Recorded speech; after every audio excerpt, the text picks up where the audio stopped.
Meditation and spiritual life. Some practical hints on meditative life. First point, find rest in meditation. Never say, "Oh, my mind is so very restless. How is it possible for me to meditate?" Just because your mind is so very restless, you must meditate all the more. A perfectly calm mind does not need so much meditation. People sometimes try to find rest in doing nothing, in being just lazy, but with their minds working, imagining all sorts of useless things. Real meditation is the best means of getting rest, relaxation, and poise. Many people think they can get relaxation in all sorts of diversions and dirty amusements. Meditation and japa are natural ways of resting and filling the mind with new freshness. Through them, the mind flows in a natural way towards the source of all energy, namely the self, and then the mind and the body are refilled by this energy. All strength, all power, all poise come from the divine. And meditation is a direct means of tapping this source. If any day you feel too disturbed or tired to meditate, you can just sit down for a few minutes and pray intensely to the divine. Thou art purity, fill thou me with purity. Thou art energy, fill thou me with energy. Thou art strength, fill thou me with strength. This kind of prayer will calm the mind. The whole secret of poise, of calmness, of true human efficiency is within us. Yet, people seek it outside. If, after a whole day's hard labor, you feel sleepy at night and naturally find it impossible to meditate, just take the divine name, thinking of the Lord for a short time, and then go to sleep and get up refreshed in body and mind. A short nap often clears all fatigue, but do not make this an excuse for dozing off during meditation. Meditation in the regular way should be done after your sleep. Next point is seek solitude within you. In the beginning of your spiritual life, you should sit quietly in a solitary place for meditation. But you should also remember that you cannot enjoy solitude merely by going to a forest or a cave.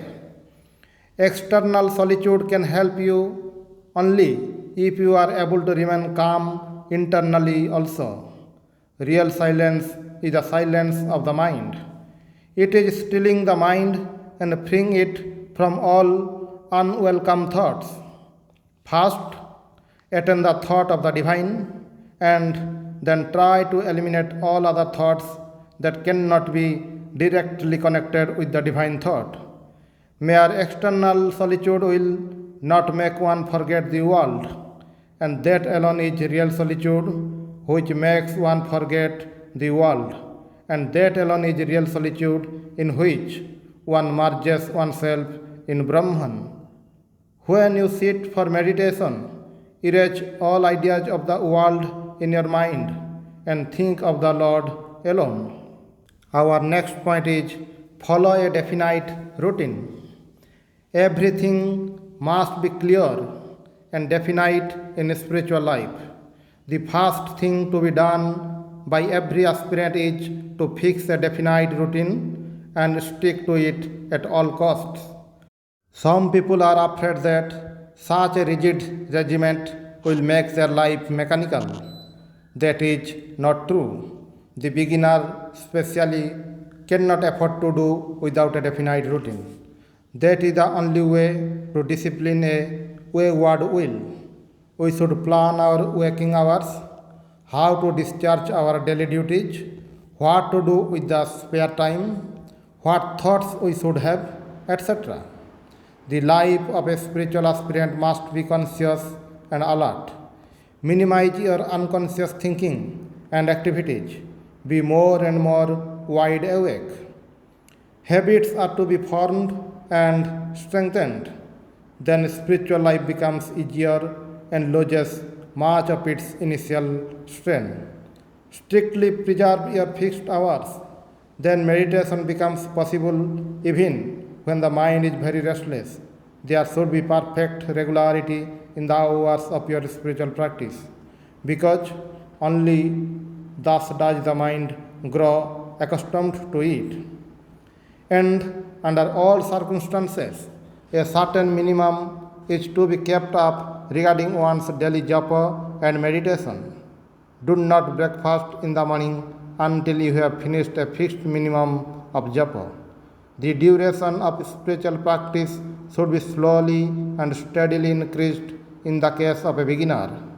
In the case of an advanced aspirant, there will be an undercurrent of devotion in the mind which enables him to keep a part of the mind busy with devotional practices at all times, whatever he may happen to do outwardly. Before that state is reached, the greatest regularity concerning the hours and method of spiritual exercises is to be observed by all aspirants most scrupulously. We are not yet sensitive enough. We do not yet clearly recognize our own motives. Sometimes we allow our mind to find nice, plausible explanations for our actions and thoughts, and to deceive us. Tell your mind, let me see if you break down, if it complains against the great strain of spiritual practices. If we try to lead the higher life, we should not mind even if we die in the attempt. And the mind will go on revolting and complaining for a long time. It will say, look here, today you have had very little sleep. This may be bad for your nerves. Take care that you do not have a nervous breakdown. Stop your practices for a day or two. Just give your mind some good kicks in such a case. Whip it nicely. Be very hard with this bad mind. Just as a horse gets whipped by its rider when it does not move, so you give your mind a good thrashing if it revolts. If we are not prepared to find time for our daily spiritual practice, we can never progress. Many people never seem to have realized this fact at all. We must minimize all unnecessary waste of time in futile thinking, gossiping, aimless activities, wandering, etc. Then we will get plenty of time for our spiritual practice. With a few minutes of random meditation a day, nothing can be achieved. Time is to be saved as much as possible, and we should never spend too much physical energy in unnecessary occupations. At present, there is too much useless waste of physical energy, too much mental restlessness. Whirlpools everywhere.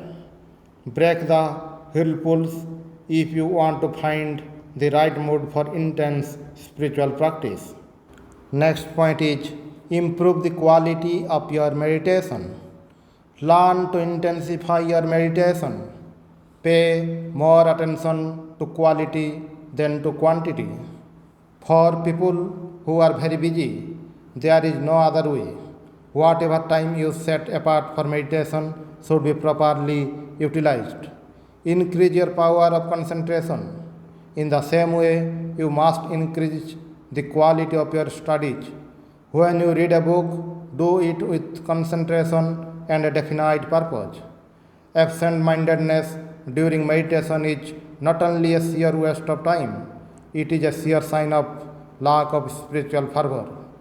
Many people in the name of meditation go on thinking about worldly things. If you find the mind becoming very tamasic or rajasic, you should get up from your seat, read some elevating passage, and when the proper spiritual mood returns, sit down again. Sleep and meditation should never be combined. At the time of meditation, the mind should never be allowed to enter a drowsy state. For many people, meditation seems to be an invitation to sleep. This later on becomes a bad habit. Next point is auspicious days. In order to repeat the name of God or meditate on Him, you do not have to consult the calendar or the almanac. Every day is an auspicious day to think about God. Every day takes us nearer to death. So, one day not spent in thinking of the Lord is one day wasted. According to Hindu tradition, a few days after a birth or a death in the family are considered to be inauspicious for religious observances. But that applies only to external rituals, not to japa and meditation. Spiritual practice should be continued on all days and under all circumstances. Some people have great faith in astrology. In Bengal, late evenings are said to be inauspicious. When I first went to Madras in 1911, I found that the Rahu Kalam was mostly in the morning. For those who are lazy, this means that practically the whole day is inauspicious. Once in August 1929, I went to Belur Math on some work. Mahapurush Maharaj was then the president of the order. He was very much interested in the work at Madras. Whenever I went to Belur Math, he used to ask me to go back to Madras soon so that the mission's work there might not suffer. But this time I wanted to stay at Belur Math for a little longer. So when Mahapurush Maharaj as usual asked me when I was going back, I told him that the following few days were inauspicious. Actually, I did not care either for auspicious or inauspicious. It was only an excuse for remaining in the spiritual atmosphere of Belur Math a few days more. Mahapurush Maharaj's advice to me on this occasion should be an eye-opener to all of us. Mahapurush ji said, "But you are men of action. It won't do for you to look for auspicious days. Those who have nothing to do can afford to consult the almanac at every step." The master also used to say, "Only those who believe in such things are affected by them, others are not. Besides, you are devotees of the Mother. She is protecting you under all conditions and will always do so. If one takes the name of the Lord and starts on a journey, one will not come to grief. By the strength of his name, even distress is transformed into a blessing." Saying this, he sang, "Whoever starts upon a journey taking the name of Mother Durga, Shiva with his almighty trident surely will protect him." In a couplet composed by Tulasidas, there is the same idea. Every phase of the moon is auspicious, every day an auspicious day. An inauspicious day affects him only who has forgotten the Lord. The day one takes the name of the Lord wholeheartedly is a good day. In 1933, when I boarded the ship on my first voyage to the West, I did not bother about finding whether it was an auspicious day or not. Everything went well with me. I went with the idea that I was going for the Lord's work. If the mind is pure, there is no need to consult an almanac. If you start repeating the Lord's name, every time is an auspicious one. When I was in Europe, many people wanted to study my palm and horoscope. I never had a horoscope. One devotee asked me, "Swami, don't you believe in the influence of stars and planets?" I replied, I am in the hands of a power that controls the stars and the planets. On the birthdays of great souls, we should devote more time to recollection and meditation and prayer and avoid outer distractions all the more. They should not be merely days of outward festivity and social rejoicing, but also of quiet withdrawal into our own innermost soul, where we can contact them if we are able to reach their plane of consciousness. Do not think these great ones are gone. No, they exist now just as they existed in their lifetime. Everybody who is sincere and learns how to raise his consciousness above the physical plane and how to fix it on the great ones and their ideal can come in touch with them and be in their company. Do not think Christ lived only 2000 years ago. Do not think Buddha is dead and gone. They are immortal. Sri Ramakrishna and Vivekananda are still alive. Their living power continues to guide and mold the destinies of thousands of people. Next point is time for meditation. Try to practice meditation 4 times a day, as Swami Brahmananda has advised us, at dawn, midday, dusk, and midnight. At these points of time, nature becomes peaceful and there is also a change in the flow of spiritual vibrations inside and outside us. Those who cannot meditate at all these times should at least stick to the morning and evening hours. How many times do we eat in a day? If we can find enough time for physical food, should we not also try to make time for spiritual food, which is absolutely necessary for a healthy mind? When we are hungry, we run and snatch some food. We must feel hungry for spiritual food also. Then we will not complain about lack of time. Morning is the best time for meditation. The night's sleep will have erased or quietened many of our memories, and it is easier for us to concentrate then. As soon as you wake up, salute the Lord and repeat His holy name. Fill your mind with the mantra and the holy image before you think about worldly affairs. Never allow the mind to dwell on worldly things as soon as you get up from bed. The conscious mind is then not active, and the unconscious mind is more receptive. So, whatever suggestions you give to your mind at that time sinks down deep into the unconscious. These small hours of the morning just before dawn are the most precious for spiritual aspirants and should be fully utilized for japa and meditation. It is good to sit for a while on the seat after finishing your meditation. We should sit quietly thinking about the object of our meditation in a relaxed way. Then our mind will be filled with fresh spiritual thoughts and we will feel a higher joy. Where does this joy come from? It comes from the deeper layers of the mind. This is bhajanananda, the joy derived from worship or meditation. We will then be at peace with ourselves and with the world.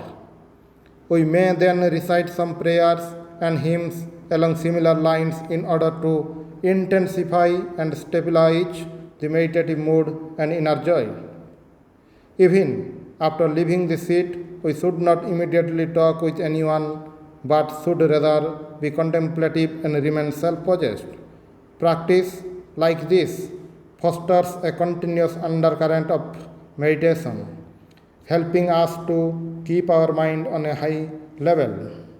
This, after meditation, sitting should be brief.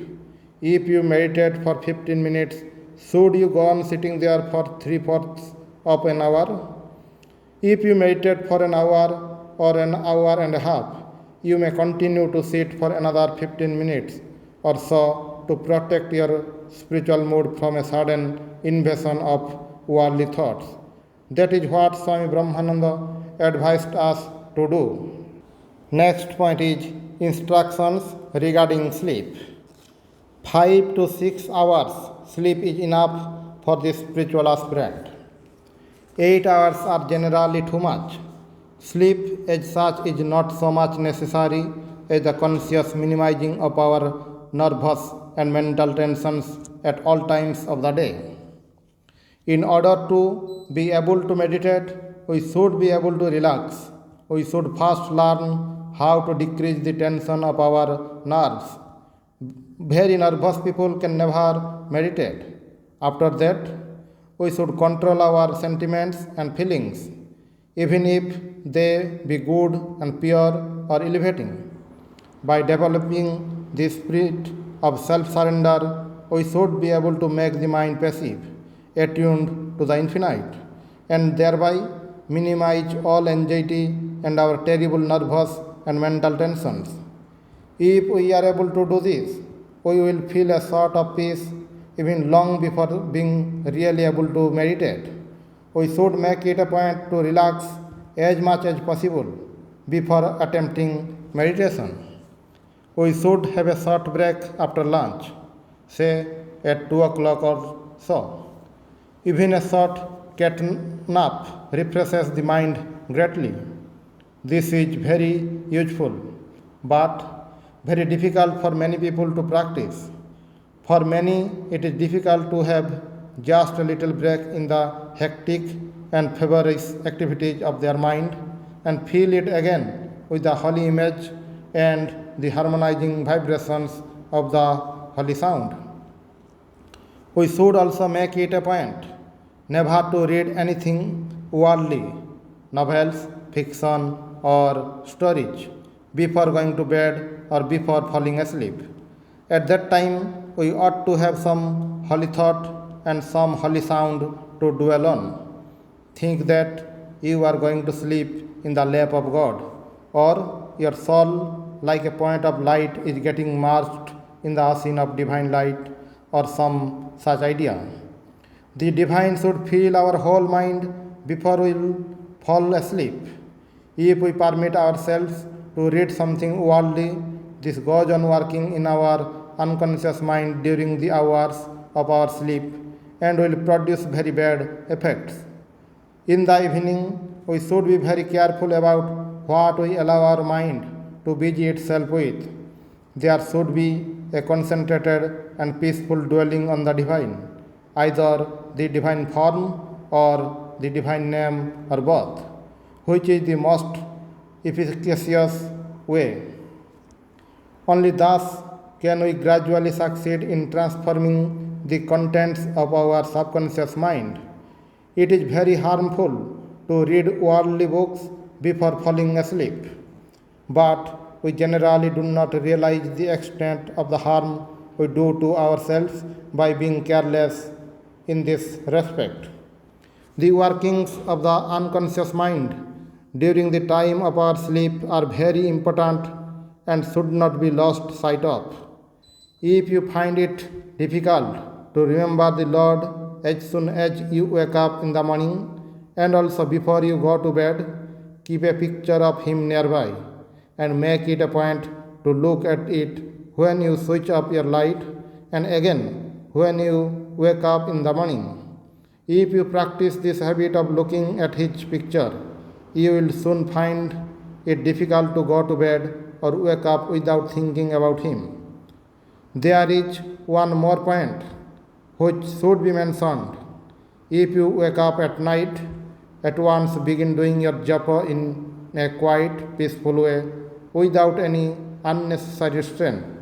But during the time of your practice, japa and sleep should never get connected. That is very bad. Before going to bed, do 100 to 1000 times japa. Fill yourself with the holy sound and make it a point never to stop doing japa before having reached the number you intended to do. Next point is have a fixed center of consciousness. You must have a fixed center of consciousness. You can find it only by seeking the source of your I consciousness or by trying to seek contact with the divine. Hold onto this center of consciousness always. Never choose a center lower than the heart.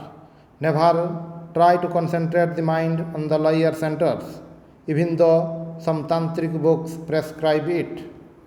For the beginner, concentration at the lower centers could lead to the rousing of sex and other passions. Om Shanti Shanti Shanti Hari Om Tat Sat.